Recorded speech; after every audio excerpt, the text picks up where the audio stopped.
2. Di sini saya Deddy Melina sebagai moderator kelompok 2. Materi yang akan kami bahas yaitu 7 pilar manajemen berbasis sekolah. Langsung saja ke materi ya teman-teman. Untuk materi pertama akan saya paparkan. Kami di sini membahas 3 poin dalam penjelasan kami, yaitu yang pertama pengertian manajemen berbasis sekolah, yang kedua ada pentingnya manajemen berbasis sekolah, dan yang ketiga 7 pilar manajemen berbasis sekolah. Adapun di sini pengertian manajemen berbasis sekolah. Menurut Abu Duboy Aris Munandar tahun 2015 halaman 30 sampai 31 mendefinisikan manajemen berbasis sekolah sebagai pengambilan keputusan yang partisipatif di lingkungan sekolah yang berkaitan dengan sumber daya yang ada di sekolah itu. Contohnya seperti sumber daya manusia dan sumber daya alam seperti lingkungan di sekitar sekolah. Adapun menurut Undang-Undang Nomor 20 Tahun 2003 Pasal 1 tentang Sistem Pendidikan Nasional menyatakan bahwa manajemen pendidikan nasional adalah suatu bentuk penyelenggaraan pendidikan secara otonom pada satuan pendidikan. Yang selanjutnya ada pentingnya manajemen berbasis sekolah. Ini menurut kebijakan pemerintah tentang manajemen berbasis sekolah Hardianto 2019 halaman 69 menyatakan bahwa pemerintahan Republik Indonesia telah mengeluarkan berbagai peraturan perundang-undangan yang berkaitan dengan manajemen sekolah. Salah satunya adalah keputusan pemerintah Republik Indonesia nomor 19 tahun 2005 tentang standar nasional pendidikan untuk penyelenggaraan manajemen sekolah. Adapun pada pasal 9 peraturan pemerintahan Republik Indonesia nomor 19 tahun 2005 menyatakan bahwa pengelolaan satuan pendidikan pada jenjang pendidikan dasar dan menengah menerapkan manajemen berbasis sekolah yang ditunjukkan dengan kemandirian, kemitraan, partisipasi, keterbukaan, dan akuntabilitas. Yang selanjutnya inti dari materi kami yaitu 7 pilar manajemen berbasis sekolah. Ada yang pertama yaitu manajemen kurikulum dan pembelajaran berbasis sekolah. Maksud manajemen kurikulum dan pembelajaran berbasis sekolah ini yaitu kegiatan kurikulum dan pembelajaran yang meliputi kegiatan merencanakan, mengorganisasikan, melaksanakan serta mengevaluasi kegiatan kurikulum dan pembelajaran yang ada di sekolah itu sendiri. Baik, hanya itu saja yang dapat saya sampaikan. Selanjutnya akan dilanjutkan oleh teman saya Dina Agita. Kepada Dina, kami persilahkan. Baik, terima kasih kepada moderator. Di sini saya akan menjelaskan materi tentang manajemen peserta didik berbasis sekolah. Nah, manajemen peserta didik berbasis sekolah ini adalah pengaturan peserta didik yang meliputi kegiatan merencanakan, mengorganisasikan, dan melaksanakan serta mengevaluasi proses kegiatan peserta didik yang tetap berpedoman pada prinsip-prinsip implementasi manajemen berbasis sekolah. Ruang lingkup manajemen berbasis sekolah ini meliputi pendataan calon peserta didik, penerimaan peserta didik baru, kemudian pengenalan sekolah atau orientasi peserta didik, pengelompokan peserta didik, pembinaan karakter peserta didik, penyelenggaraan layanan khusus, pengawasan, evaluasi, dan pelaporan. Nah, untuk penerimaan peserta didik ini telah diatur dalam Permendiknas nomor 19 tahun 2007 yang menyatakan bahwa penerimaan peserta didik baru itu dilakukan secara objektif, artinya secara nyata, kemudian transparan, tidak tertutup, dan akuntabel sebagaimana tertuang dalam aturan pemerintah dalam aturan sekolah. Kemudian tanpa adanya diskriminasi, dalam hal ini tanpa adanya perbedaan gender, etnis, sosial, dan keterbelakangan sosial peserta didik. Kemudian sesuai dengan daya tampung yang ada di sekolah. Lanjut, manajemen pendidik dan tenaga kependidikan. Sama seperti halnya manajemen peserta didik. Manajemen pendidik dan tenaga kependidikan ini merupakan pengaturan pendidik dan tenaga kependidikan yang meliputi kegiatan merencanakan, mengorientasikan, melaksanakan, dan mengevaluasi kegiatan pendidik dan tenaga kependidikan dengan berpedoman pada prinsip-prinsip manajemen berbasis sekolah. Kemudian, program pemberdayaan pendidik dan tenaga kependidikan ini harus memperhatikan standar pendidik dan tenaga kependidikan, kemudian pemberian tugas, mengatasi kekurangan tenaga kependidikan, dan menetapkan sistem penghargaan dan tetap mengembangkan profesi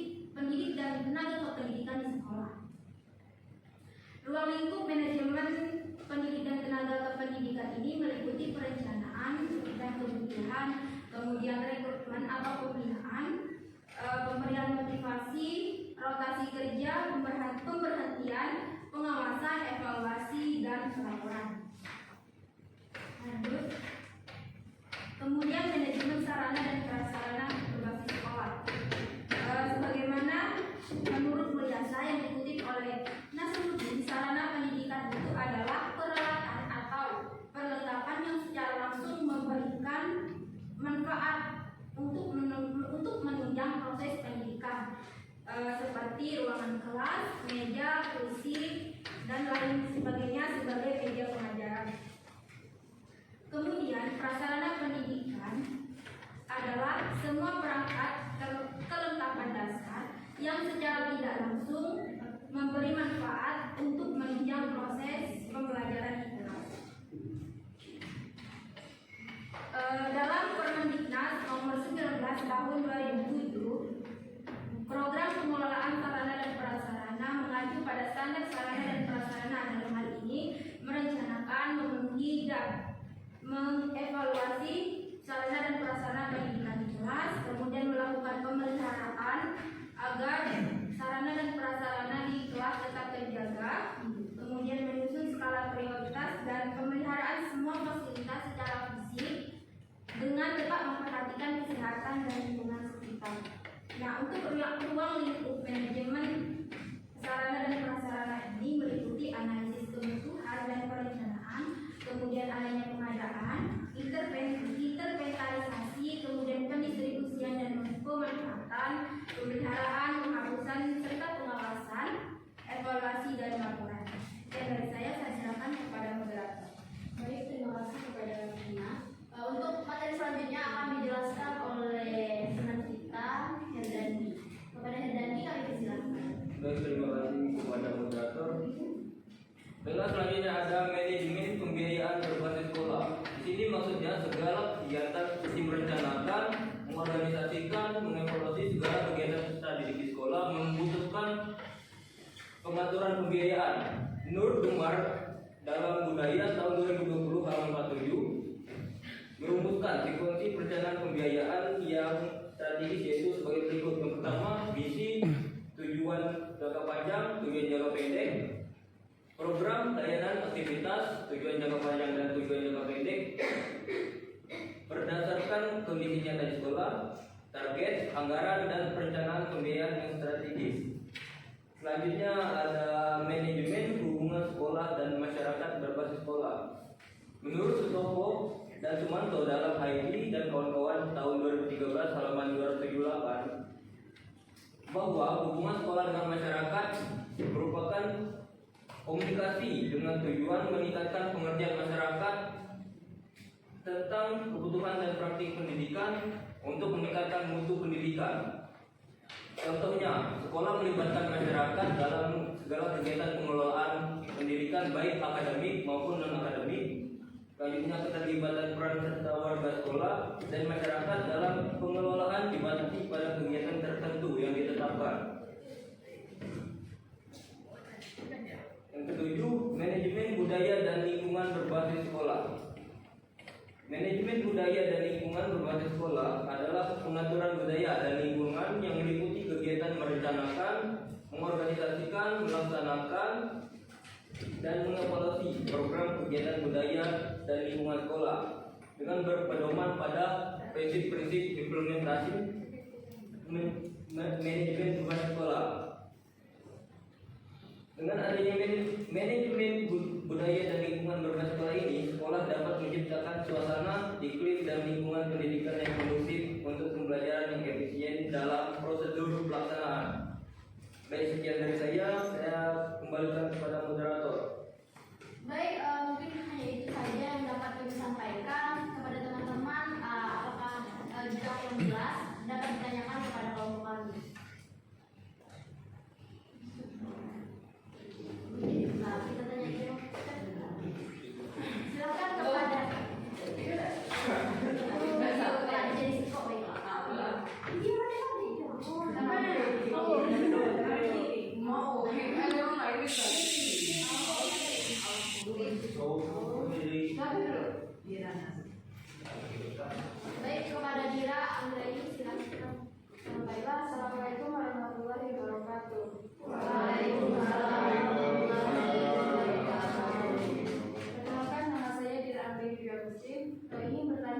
kelompok penyaji. Sebagaimana yang telah disampaikan oleh kelompok penyaji, salah satu dari 7 pilar manajemen berbasis sekolah itu manajemen sarana dan prasarana. Menurut tanggapan kelompok Anda, bagaimana jika manajemen sarana dan prasarana di sekolah tersebut tidak memadai? Terima kasih. Baik, kepada saudari Jessica. Baiklah, assalamualaikum warahmatullahi wabarakatuh. Waalaikumsalam. Perkenalkan, nama saya Jessica. Di sini saya izin bertanya kepada kelompok penyaji, sebagaimana yang telah dijelaskan oleh pemateri terkait 7 pilar manajemen berbasis sekolah yang ketiga, yaitu manajemen pendidikan dan tenaga pendidikan berbasis sekolah. Nah, di situ kalian menerangkan perencanaan pendidik dan tenaga pendidikan merupakan kegiatan untuk menentukan kebutuhan tenaga pendidik baik secara kualitatif dan kualitatif. Pertanyaan saya, jelaskan contoh seperti apa yang dimaksud dari kebutuhan tenaga pendidikan baik secara kuantitatif maupun kualitatif tersebut. Terima kasih. Wassalamualaikum warahmatullahi wabarakatuh.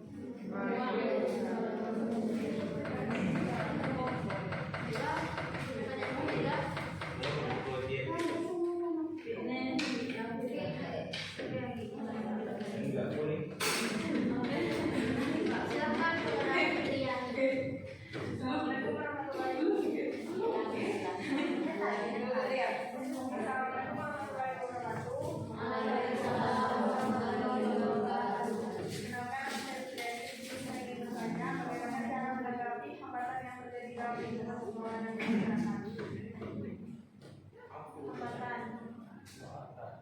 Bisa diulang? Bagaimana cara menghadapi hambatan yang terjadi dalam hubungan sekolah dan masyarakat?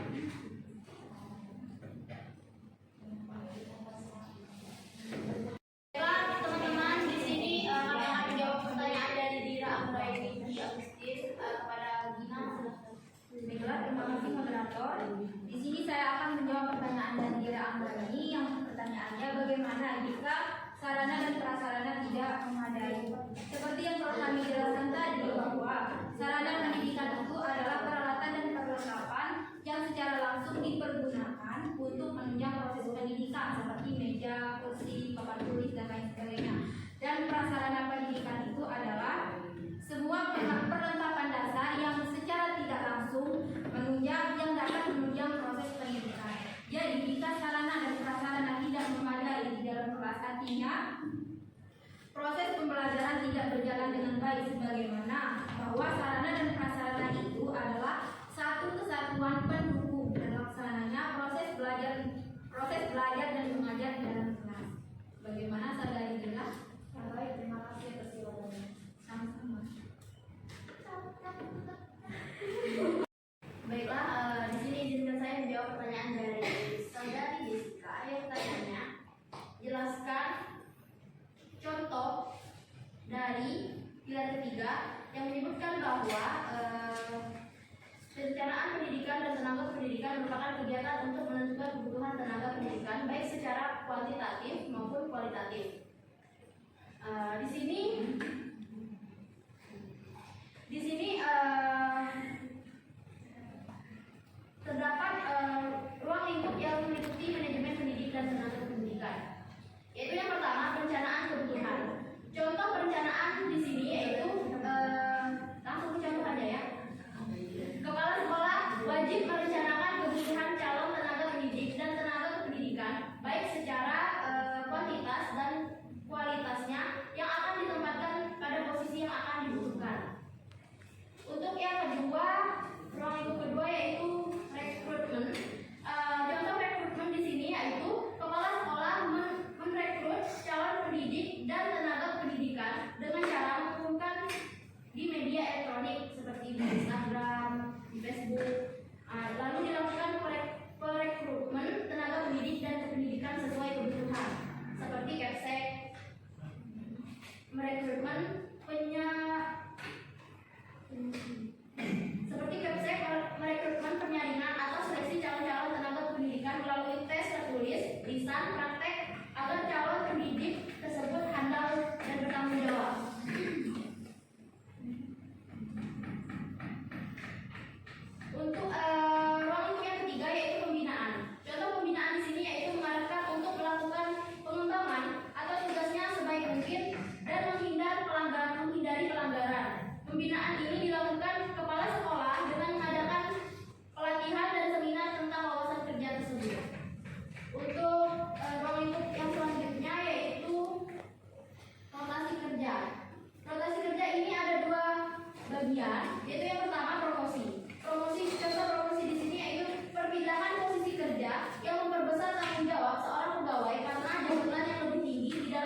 mengembangkan pertumbuhan pribadi peserta didik di sekolah. Masyarakat dan lembaga pendidikan memiliki hubungan yang sangat erat dalam mencapai tujuan atau pendidikan secara efektif dan efisien. Untuk menanggapi hambatan atau hubungan masyarakat dengan sekolah dapat dilakukan dengan cara yang pertama, melakukan pembinaan seperti sosialisasi untuk meningkatkan simpati masyarakat terhadap sekolah, untuk meningkatkan kegiatan administrasi sekolah. Yang kedua, melakukan komunikasi antara sekolah dan masyarakat untuk meningkatkan kesadaran minat dan masyarakat terhadap kebutuhan dan cara praktik pendidikan. Dan yang ketiga, melibatkan masyarakat dalam pengelolaan pendidikan, baik pendidikan akademik maupun non-akademik. Baik, itu saja jawaban yang dapat saya sampaikan. Jika ada kurang, saya minta maaf. Ya. Silakan kepada saudari Siti apa ada tambahan?